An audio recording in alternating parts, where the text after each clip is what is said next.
Rabbi shrah li sadri wa yassir li amri wahlul 'uqdatam min lisani yafqahu qawli washrah li sadri bijadilani wa ali wa ashabi. Bismillahirrahmanirrahim. Alhamdulillah, pada malam yang mulia ini kita sama-sama berkumpul di tempat yang mulia, yaitu rumah Allah Subhanahu wa Ta'ala, dalam tujuan kajian rutin daripada di tempat ini, yang mana pada malam ini adalah kajian kitab Risalatul Mu'amanah. Al-Baqir meneruskan daripada kajian Ustaz Ahmad Musta'in, yang pada malam hari ini kita masuk pada faslun wa 'alaika bil wara'i 'anil muharramati wa syubhati. Kita sampai pada kajian yaitu bab wa 'alaika daya berkimu bil wara'i 'anil muharramati wa syubhati, dengan menirai daripada perkara yang diharamkan dan juga perkara yang syubhat atau perkara yang tidak jelas. Jadi pada malam hari ini kita akan bahas mengenai tentang nikahi atau menjauhi daripada perkara yang diharamkan dan juga perkara yang tidak jelas atau yang sering kita bahas yaitu syubhat. Sebelum jauh kita membahas tentang ayat, hadis atau bahkan kisah-kisah daripada para ulama, kita cek dulu apa definisi daripada waro. Kalau dalam bahasa Arab itu waro, kalau bahasa Indonesia kita adalah wirai.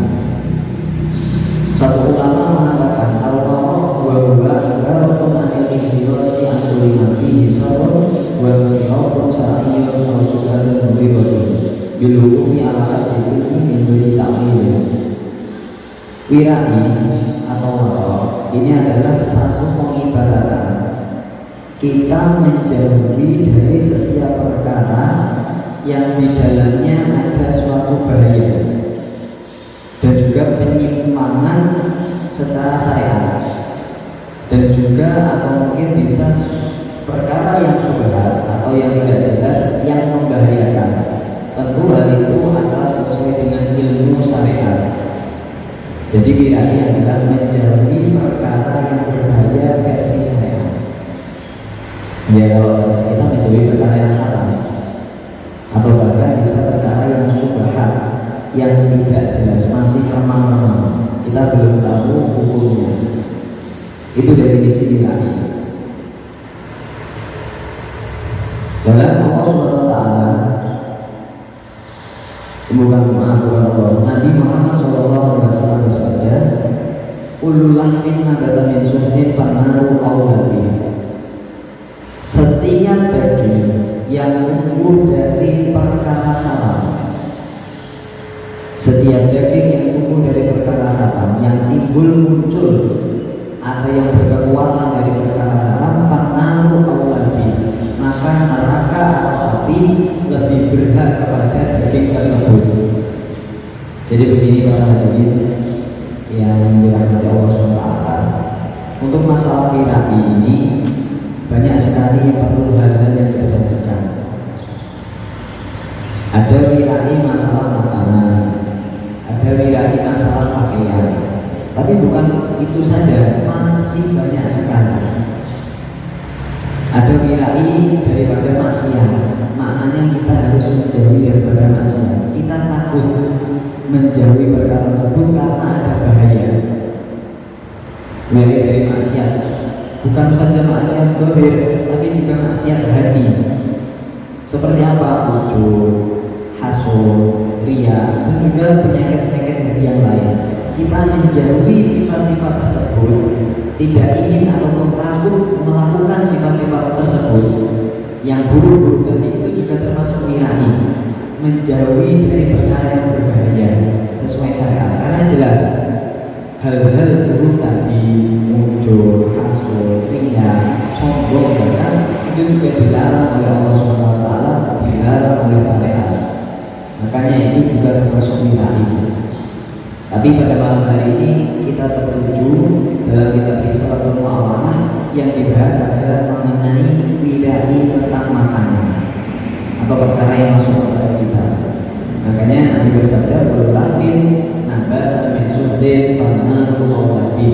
Setiap daging yang tumbuh atau yang muncul dari perkara yang haram, maka neraka atau api berhak kepada daging tersebut. Maknanya, kalau ada daging atau yang tumbuh daripada perkara haram, maka pasti akan dibakar oleh api neraka. Saya kasih contoh gambaran yang mungkin bisa dipahami. Kita ini kalau punya baju, awalnya bersih, terus kotor, pasti kita ingin untuk membersihkan dari kotoran tersebut. Pasti dibersihkan dulu. Kalau kotorannya yang tipis, sedikit saja, mungkin akan hanya digosok, kalau bahasa Jawa dilecek. Mungkin nggak terlalu parah, cuma satu kali cekan dua kali cekan. Tapi semakin kotoran itu semakin banyak, semakin sulit, semakin tebal, maka akan caranya akan semakin keras, semakin keras, semakin lebih dari. Hakada daging kita kalau ada yang haram, maka nanti pasti dibersihkan dulu, dibakar dulu, dibersihkan, baru nanti boleh masuk kepada surga Allah Subhanahu Wa Taala. Dalam satu riwayat dikatakan surga itu haram dimasuki oleh daging yang muncul dari perkara haram. Maknanya harus dibersihkan dulu di neraka, baru nanti bisa masuk ke surga. Itu satu hadis dari Nabi Muhammad SAW. Dan masalah wirai daripada makanan, Allah SWT telah berfirman surat Al-Mu'minun. Allah SWT berfirman, "Ya ayyuhar rusul, kulu minat thayyibati wa amalu sholihan inni bima ta'maluna alim." Wahai para rasul, ya ayyuhar rusul, kulu makanlah kalian minat thayyibati dari perkara yang baik, wa amalu dan beramallah sholihan terhadap amal baik. Inni bima ta'maluna alim, sesungguhnya aku Allah dengan apa yang kalian kerjakan itu maha mengetahui. Perhatikan ayat ini. Ya ayyuhar rasul, wahai para rasul, kulu makanlah minat thayyibat wa amalu sholihan. Perintah Allah yang pertama adalah kulu makanlah dari perkara yang baik, baru wa amalu sholihan, beramalah yang bagus. Perintah pertama itu kulu minat thayyibat, makan dari yang baik. Maknanya makan yang halal. Kenapa? Li'anna amal la yanfa'u wa la yurfa illa ma'akil halal. Karena satu amal itu tidak akan bermanfaat, tidak akan diterima oleh Allah SWT kecuali harus dari makanan yang halal. Karena innallaha karim la yaqbalu illa thayyiban. Allah itu zat yang bagus, tidak akan menerima kecuali zat yang bagus juga. Ada satu ulama mengatakan bahwa orang itu dia ibadah, tapi kekuatannya ini muncul dari perkara yang haram. Ulama itu mengatakan apa itu kullu lahmin kullu ta'atin minal haram ya'kulu bisul bina'i kawakwa jami'un jemalu. Setiap ketaatan yang muncul dari perkara haram, maka digambarkan oleh orang tersebut seperti membangun di atas lautan. Ya apa? Orang membangun bangunan di atas lautan, nggak bisa sekokoh di atas tanah, pasti akan keropos dan akhirnya roboh juga. Bahkan ada satu cerita seperti ini. Ini cerita daripada Ibnu Asbad, satu ulama rahimahullah. Dia mengatakan, kok ada seorang pemuda itu ahli ibadah, maka setan dan para teman-temannya ini berkata, mau menggoda ini ditahan dulu. Dulu min aina man. Si bos setan ini berkata kepada anak buahnya, "Baik anak buah, jangan tinggal dulu si pemuda ini yang ahli ibadah. Cek dulu apa makanannya, dari mana asal usul makanannya. Maka fa'in kana makanan umat masuk, kok makanannya ini adalah makanan yang buruk, maka bos setan mengatakan da'uhu, tinggalkanlah dia. Ya aku yastahil, dia mencapaikan diri sendiri, usaha sendiri tapi sia-sia. Makanya penting sekali kita ini asal usul makanan kita adalah makanan yang halal, harus yang halal. Dan juga makanan yang halal ini adalah termasuk sebab salah satu terkabulkannya doa kita kepada Allah Subhanahu wa taala. Satu riwayat daripada hadis Nabi Muhammad SAW, satu ketika seperti ini diceritakan oleh sahabat Ibnu Abbas radhiyallahu anhu. Satu ketika Nabi sedang duduk, terus dibacakan satu ayat, ya ayyuhan nas kulu mimma fil ardi halalan thayyiban, Al-Baqarah. Yang mana artinya, wahai manusia, makanlah kalian dari perkara di dalam bumi ini yang halal dan thayyib.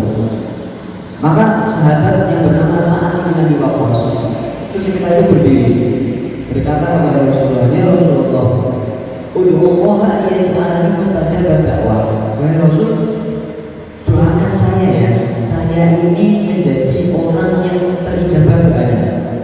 Saya ingin setiap doa saya itu diijabahi oleh Allah Subhanahu wa taala.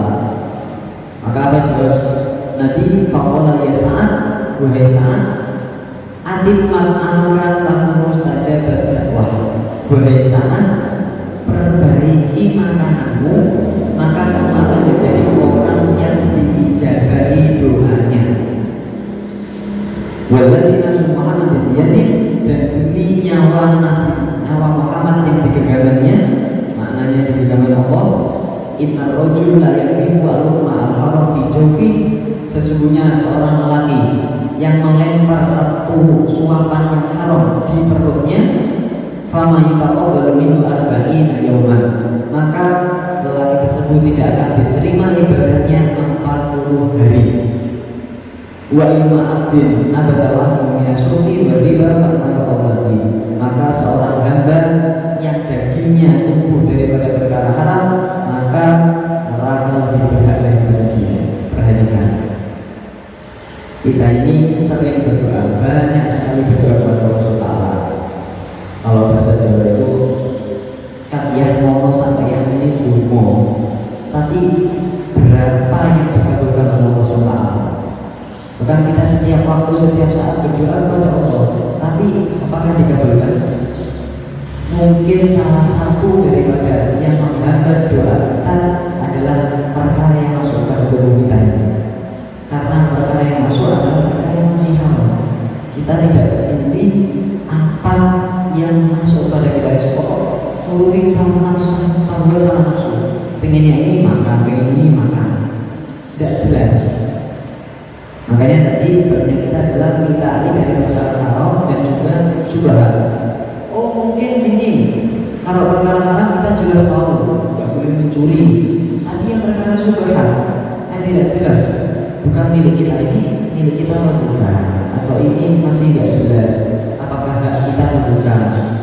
Mungkin kalau bahasa kita sering itu ada makanan milik orang lain, tapi kita belum minta izin kepada dia, atau mungkin yakin soalnya yakin ridhonya, terus langsung kita makan, tapi belum jelas halalnya. Ya. Hal inilah yang mungkin menghambat terkabulnya doa kita kepada Allah Subhanahu wa taala.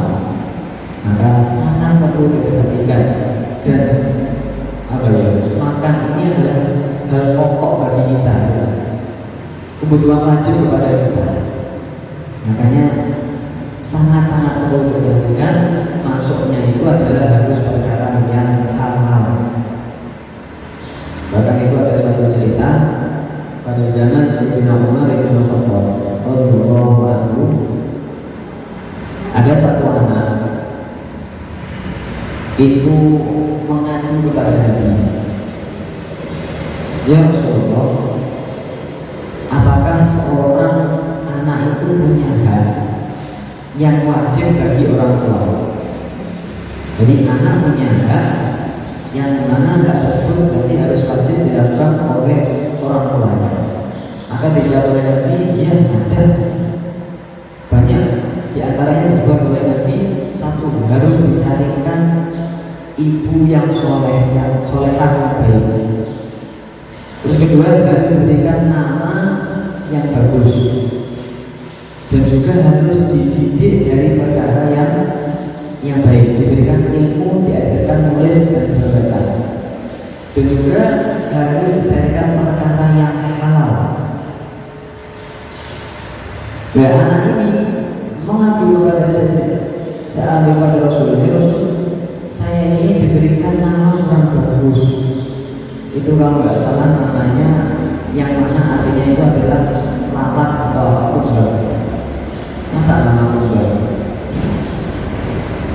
Kalau kita mungkin namanya lalat, berbeda atau jangkrik.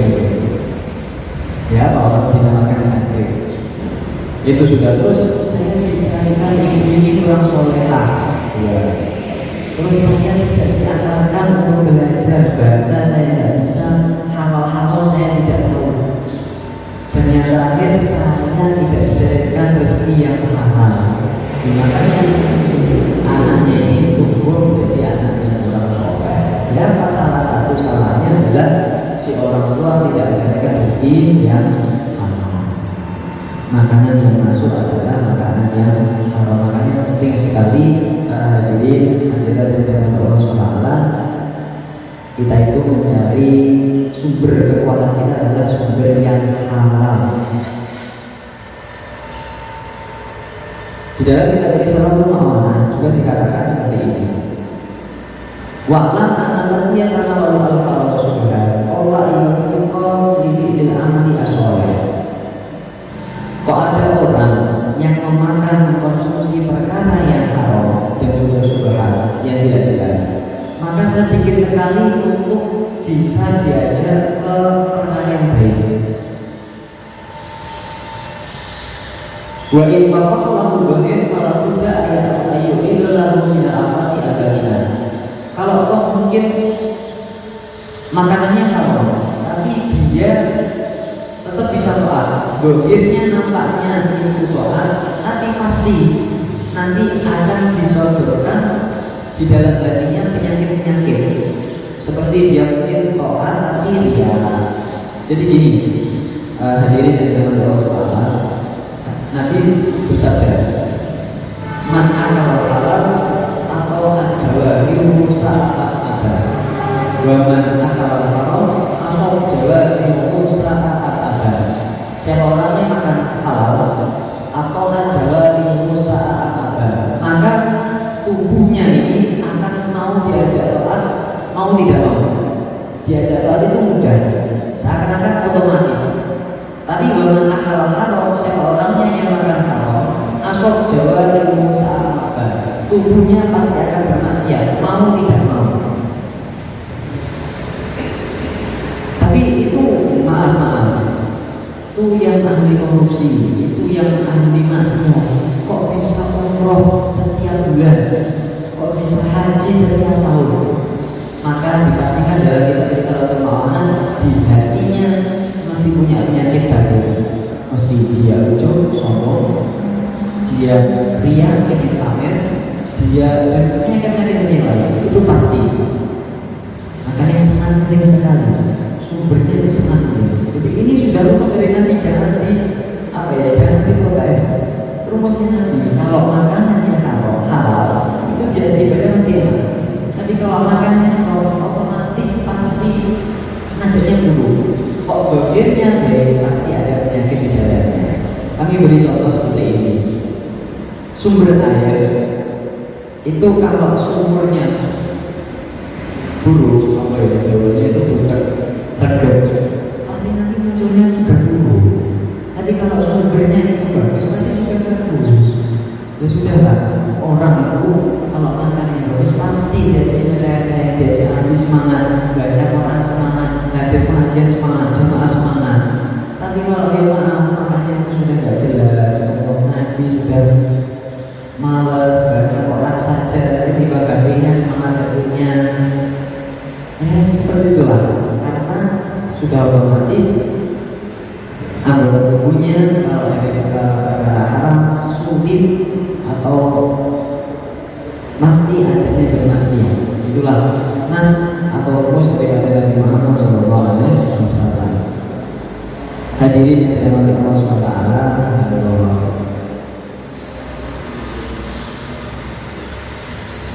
Jadi gini, wa'ala melihat sekarang kesimpulan, falladhi ya'kulul haram amaluhu mardudun alaih. Maka orang yang memakan haram amalnya pasti ditolak oleh Allah Subhanahu wa taala. Kok bisa seperti itu? Bagaimana? Penjelasannya seperti ini. Babayun dari anak-anak yang tasawuf ila biarakatin jabari. Kita tahu kita ini bisa ibadah, bisa muncul semangat, bisa ada kekuatan kalau kita ini makan, ada sumber kekuatan. Tubuh ini perlu sumber kekuatan, adalah salah satunya makan. Mana gini, kita itu bisa total itu dengan menggunakan tubuh kita. Sedangkan tubuh kita ini itu bisa kuat kalau diisi dengan sumber kekuatan. Salah satunya adalah makan. Maka kalau makannya ini perkara bagus, ya pasti akan bagus. Kalau makannya buruk, pasti kekuatannya itu juga yang dimunculkan adalah perkara buruk. Sahabat Sayyidina Ibnu Umar, Abdullah bin Umar, beliau mengatakan, "Lau sholaitu kataku bukan hanaya." Seandainya kalian sholat sampai kalian ini seperti busur. Maknanya bagaimana? Kalian sering sholat terus, busur kan melakukan sholat terus, gak ada kegiatan lain. Wasumtum hatta lakum kalau dan kalian puasa sampai kalian seperti senar. Maknanya terus puasa terus. Lam yataqab dari Allah dari kami itu ila biwarohi. Maka seluruh hal itu tadi tidak akan diterima oleh Allah Subhanahu wa taala kecuali kalian dijauhi dari perkara haram.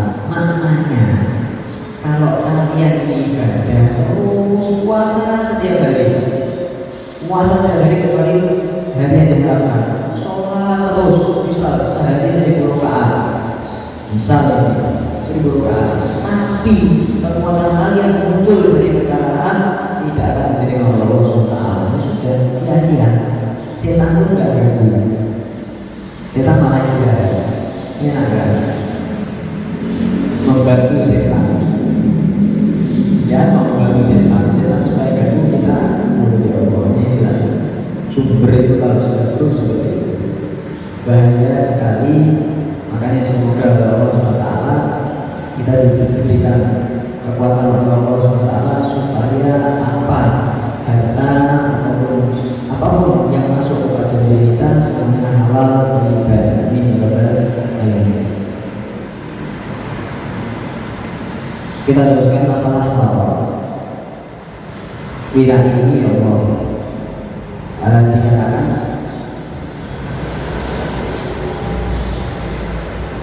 wilayah ini adalah perkara yang sulit, sangat-sangat sulit.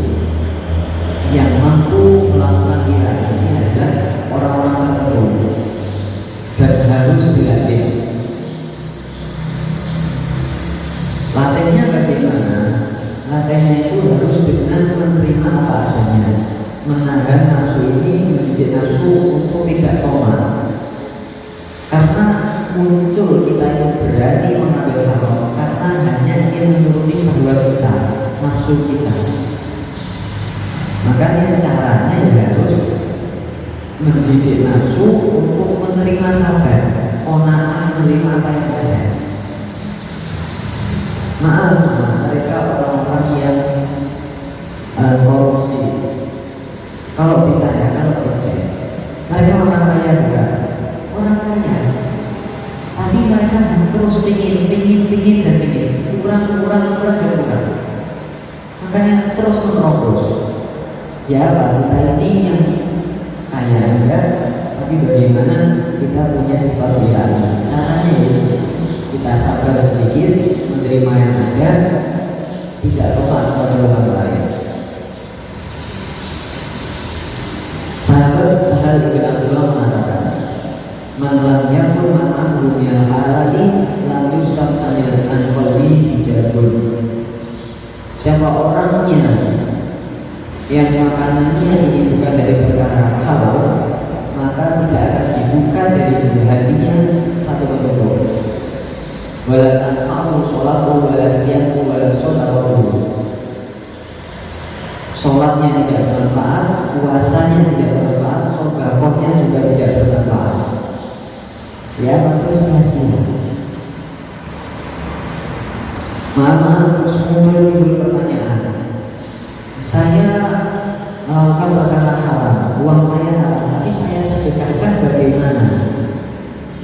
Ya Pak, haram, tapi terus disedekahkan.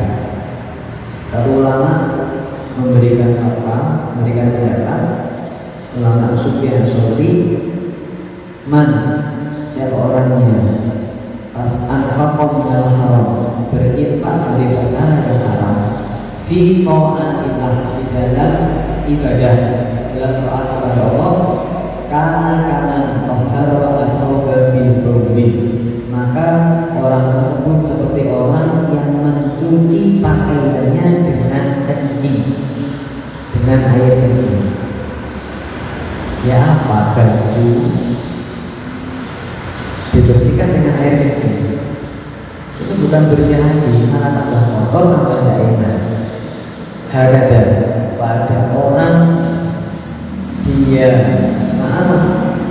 melakukan taat, bersedekah tapi dengan perkara haram, maaf, maka pasti tidak diterima oleh Allah Subhanahu. Maka satu hadis, man kasaba malan haraman fatasaddaqa bih, siapa orangnya dia bekerja cari uang haram terus dia disedekahkan, lam yakun lahu fihi ajrun, dia tidak dapat pahala, bahkan ismu'alai, bahkan tapi dia dapat dosa. Allah, bahaya sekali. Ya, sekali banyak sekali kalau sesuatu itu sungguhnya asalnya dari perkara yang haram. Sayyidina Imam Ahmad bin Zain al-Habsyi, dia mengatakan, "Asluku linaksi wa madaratin fid-dini asluku lagi al-wara." Asal dari setiap kekurangan dan bahaya daripada agama ini adalah kurangnya daripada wirai, kurangnya seseorang takut kepada perkara yang haram. Makanya wahada wal hamil ala ta'atil haramati bil mu'amalati. Hal inilah yang mendorong seseorang untuk melakukan perkara haram dan juga perkara riba ataupun yang tidak dibolehkan oleh Allah SWT. Ada satu cerita seperti ini. Seorang ulama bermimpi dengan ulama yang lain. Di mimpinya itu dia melihat sahabatnya ini yang ulama punya dua sayap. Dia berterbangan dengan sayap tersebut di surga Allah Taala, berpindah dari pohon satu pohon ke pohon yang lain, terus seperti itu. Maka ditanya, ya saya, ya Ustaz, engkau seperti ini caranya bagaimana? Maka dijawab orang bil waroi, ya dengan tirani, dengan takut kepada Allah SWT, takut kepada yang haram. Ya Allah. Ada juga seperti ini. Diriwayatkan terangkat kepada Rasul Sallallahu Alaihi Wasallam, man istal sauban min aswadi darahim, siapa orangnya dia beli baju dengan harga 10 dirham, bagian dirham min haram, dengan 10 dirhamnya tadi itu ada 1 dirham dari perkara haram, maka lam yataqabbal Allahu lahu sholatan madama alaihi syai'un minhu, Allah tidak akan terima sholatnya selama dia masih memakai baju tersebut. Bayangkan kita beli baju 100.000, tapi 10 ribunya dari perkara haram, terus kita pakai sholat, maka sholatnya orang tersebut tidak diterima oleh Allah SWT. Ini yang ada di pakaian. Maaf, kalau di pakaian mungkin kita bisa melepasnya, kita tidak memakainya. Lantas bagaimana kalau haram itu masuk ke tubuh kita? Apakah dicopot terus, dagingnya dicopot? Apakah dagingnya dilepas seperti itu? Tangannya dilepas seperti itu? Kita kan tidak tahu. Kalau haram sudah masuk ke tubuh, bagian mana yang haram kita tidak tahu. Kalau baju haram dilepas bisa, sarung dilepas bisa, pakaian bisa. Ya apa daging? Ya mungkin kita lepas daging kita, tubuh kita, tidak mungkin. Makanya sekali lagi kita harus mencari takut daripada apa yang diharapkan oleh Allah SWT. Di zaman Bani Israel, ada di zaman Nabi Musa alaihissalam, itu ada satu ahli ibadah. Setiap hari beribadah kepada Allah SWT, meminta kepada Allah SWT. Satu ketika Nabi Musa berjalan, bertemu dengan dia. Maka saat Nabi Musa bertemu dengan orang ini dalam keadaan dia berdoa, menunduk kepada Allah, meminta-minta kepada Allah sangat lama sekali. Tangannya diangkat sangat tinggi sekali. Maka Nabi Musa yang kita kenal kali Allah, bisa berbincang-bincang kepada Allah, beliau berkata seperti dia, Rabbi amas tajabta li'at jika, apakah kau tidak kabulkan kepada hambamu ini? Maka Allah Ta'ala ilaih, Allah memberi wahyu kepada Nabi Musa, ya Musa, innahu laubaka hatta talifat nafsa. Seandainya orang ini menangis sampai merusak tubuhnya, warok ayatnya kata balan bagian samai, dia angkat tangan sampai ke langit, mas ajatul lalu, maka aku tidak akan kabulkan kepada dia. Allah ya Rabbi gimana nih? Kenapa kau seperti itu ya Tuhan? Allah li'anna fi badni haram, karena di tubuhnya ada perkara haram. Wala dhurrihi haram, di punggungnya ada perkara haram. Wa fi badni baitihi haram, di rumahnya ada perkara haram. Allah perhatikan, karena masih ada haram, doa sekalipun, ibadah apapun tidak diterima oleh Allah Subhanahu wa Ta'ala. Bahaya sekali perkara haram. Hadirin yang dirahmati Allah Subhanahu wa Ta'ala, Allah penting sekali. Sebagai penutup, satu ulama pengarang dari kitab Risalah Mu'awana, Abdullah bin Ali Al-Hadawi, beliau mengatakan seperti ini: inna wara muhimun. Wara ini adalah perkara yang penting. Wala tariqa ila Allahi biduni. Tidak ada jalan kepada Allah tanpa itu. Maknanya kalau kita mau usul sampai kepada Allah, pasti harus dengan lirai. Gak bisa tidak. Wala yastati'u illa man qadara nafsahu ala sabri ala killah. Dan tidak akan mampu untuk punya sifat Allah ini kecuali orang yang mendidik dirinya ini untuk sabar dalam keadaan sedikit.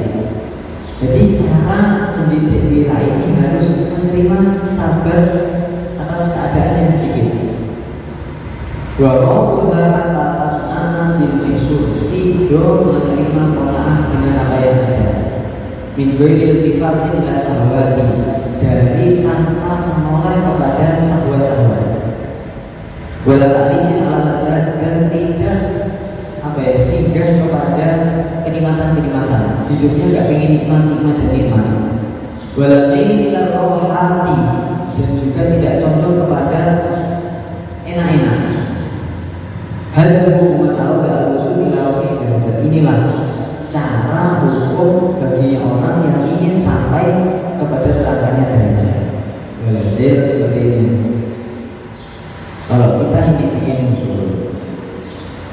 ibadah apapun kita terima, kita harus dicek dulu sumber kekuatan kita. Gak usah perlu membayangkan diri kita ini ibadah, pengen sholat jamaah terus mau waktu, pengen istiqomah, pengen sedekah ini, pengen ini. Cek dulu harta kita, cek dulu sumber kekuatan kita. Halalkah, haramkah? Apakah dari perkara haram dan juga perkara halal? Dicek dulu. Jangan langsung terus pokok semangat ibadah tapi nggak tahu, nggak mau ngecek ibadah kita dari apa, harus masalahnya. Takut-takutnya kita ini ibadah sekian lama tapi maaf perkara masih perkara, energinya dari perkara haram, kekuatannya dari perkara haram. Ya apa kalau seperti itu sia-sia semuanya? Karena satu itu pernah berkata seperti ini, mami ibadatin abdul bin ibadatin wal farj. Gak ada ibadah yang lebih utama daripada menahan dari perkara haram yang masuk kepada perut dan juga kemana-mana. Kalau kita inginnya ibadah semangat, ini asal-asalnya dari perkara haram, ya sia-sia, sangat sia-sia. Gak ada gunanya kita ibadah sekian lama. Wong tadi dikatakan pada orang makan haram ibadahnya 40 hari tidak diterima oleh Rasulullah. Ya apa ibadah kita ini gak ada seberapa tapi masuk ke dalam haram Allah. Semoga saja kita semuanya dijauhkan oleh Allah Subhanahu